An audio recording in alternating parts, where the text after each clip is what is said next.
स्वेच्छा से कर रहे हैं, कुछ लोग शुभेच्छा से कर रहे हैं और कुछ इस पे चालाकी से भी कर रहे हैं।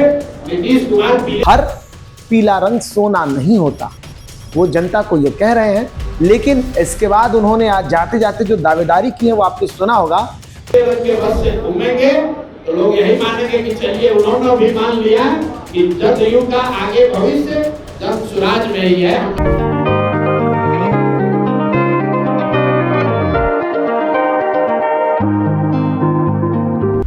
थंबनेल आपने देखा होगा, चौंक गए होंगे, चौंकिए नहीं, खबर ऐसी ही कुछ है। नमस्कार, आप देख रहे हैं वॉच न्यूज और मैं हूं आपके साथ निर्भय किशोर।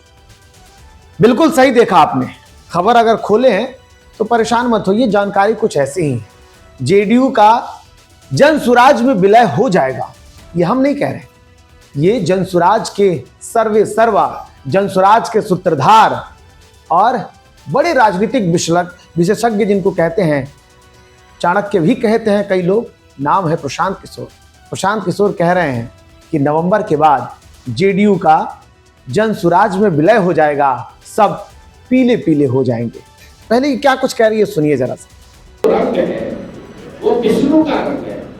मैंने पहले भी कहीं कहा, हिंदुओं के लिए जो सनातन की बात करते हैं, हिंदुओं के लिए गेरुआ से पहले भी पीताम्बर है।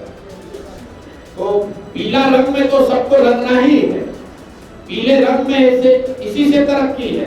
इस्लाम में भी प्रॉफेट मोहम्मद ने सबसे अच्छा जो जिस रंग की तारीफ की है वो पीला रंग है, हरा रंग नहीं है। आप इस्लाम को जाकर पढ़िए तो पीले में तो सबको रंगना है, लेकिन हर आदमी जो पीला रंग गया वो जनसुराजी नहीं हुआ।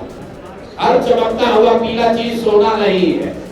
इसी तरह जिसको टोपी पहनना है पहने, गमछा ओढ़ना है ओढ़े, जो विचार से पीला है, जो विचार से पीताम्बर की भावना को मानता है, जो विचार से बिहार के सुधार में जुड़ा है, वो पीला है, वो जनसुराजी है। वैसे आपको मैं बता दूं, जब नीतीश कुमार अपना एक रथ बनाए हैं वो भी जनसुराज का पीला ही है। उन्होंने भी अपना रंग छोड़ दिया, इस बात की खुशी भी है उनको। आप जाकर देखिए यहाँ गांधी मैदान में या चिड़ियाखाना में जो पोस्टर लगे हुए हैं वो सब भी जनसुराज का पीला ही है। सारे लोग ये समझ रहे हैं कि ये नया दल है, क्योंकि गांव-गांव में लोगों ने पहचान बना ली, पीला रंग वाला मतलब जनसुराज। तो कुछ लोगों के मन में ऐसी दुर्भावना आई है कि पीला रंग दिखा के हम अपने सिंबल पर वोट ले लेंगे। जनता इतनी बेवकूफ नहीं है, जैसे उसको पीला रंग पता चला है, जनसुराज का नाम पता चला है, उसको ये भी पता चल जाएगा कि जनसुराज का चुनाव चिन्ह स्कूल का बस्ता है। तो पीला रंग कुछ लोग स्वेच्छा से कर रहे हैं, कुछ लोग शुभेच्छा से कर रहे हैं और कुछ इस पे चालाकी से भी कर रहे हैं। नीतीश कुमार पीले रंग के बस से घूमेंगे तो लोग यही मानेंगे कि चलिए उन्होंने भी मान लिया कि जदयू का आगे भविष्य जन स्वराज में ही है। हम लोग तो पहले से कह रहे हैं कि नवंबर के बाद जदयू के सारे जो कार्यकर्ता। आज बिहार में सियासत तो चल रही है, लेकिन सियासत रंग पीले की हो रही है।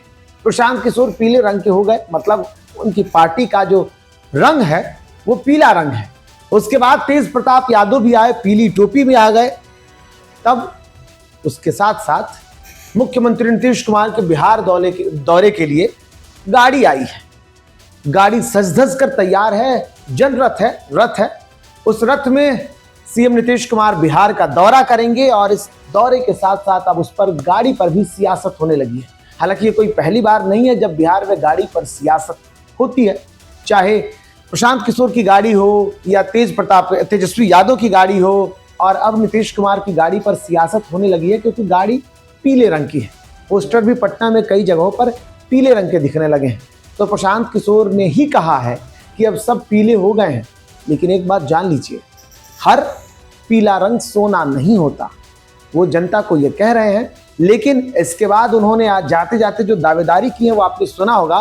प्रशांत किशोर ने कहा है कि नवंबर के बाद सभी जेडीयू के जो लोग होंगे वो जनसुराज में होंगे या दिखने लगेंगे। कई पार्टियों के बड़े नेताओं को तोड़ने में या उन्हें अपनी पार्टी में शामिल करने में प्रशांत किशोर सफल हुए हैं। कई लोग और आ जा सकते हैं, क्योंकि जैसे ही टिकट बंटवारे की जब प्रक्रियाएं शुरू होंगी राजनीतिक पार्टियों की तरफ से, तो उस वक्त चुनाव के दरमियान तोड़ जोड़ का खेल तो होता ही है। लेकिन ये बात नवंबर के बाद की हो रही है। समझ लीजिए कैसे, नवंबर के आखिरी तक चुनाव प्रक्रिया पूरी होने के साथ ही सरकार का गठन भी हो जाएगा। तो प्रशांत किशोर ये कह रहे हैं कि जेडीयू को इस बार बड़ा नुकसान हो सकता है। जिस प्रशांत किशोर से लगातार ये सवाल पूछे जाते रहे हैं कि वो किसको नुकसान करेंगे, इशारों में उन्होंने कह दिया कि अब जेडीयू उनके पार्टी में होगी, यानी कि जेडीयू के जो नेता होंगे उनके पार्टी में होंगे, तो साफ है कि नुकसान जेडीयू का बड़ा होगा। या फिर एनडीए में रहते हुए जेडीयू को अगर नुकसान हुआ, या बीजेपी अगर सरकार बनाने में पूर्ण रूप से सहयोग नहीं करती है, या अगर नीतीश कुमार की सरकार नहीं बनती है बिहार में, तो फिर क्या होगा? तो फिर जेडीयू के जो भी नेता होंगे वो प्रशांत किशोर के पार्टी में आ जाएंगे। ऐसा प्रशांत किशोर का कहना है, ऐसा उनका दावा है, और ऐसा पीले रंग की राजनीति करने के बयान पर ये बातें वो कह रहे हैं। हालांकि वक्त बताएगा कि क्या कुछ होगा, लेकिन प्रशांत किशोर के ये दावे कितने सफल होंगे, कितने सही होंगे, ये सब फिलहाल वक्त पर छोड़ दीजिए और हमें दीजिए इजाजत। देखते रहिए वच न्यूज। ऐसी खबरों के लिए लगातार हमारे चैनल को अगर अब तक आपने सब्सक्राइब नहीं किया है, फॉलो नहीं किया है, तो प्लीज कर लीजिए। हम ऐसे तमाम वीडियो लेकर आपके पास हाजिर होते रहेंगे। नमस्कार।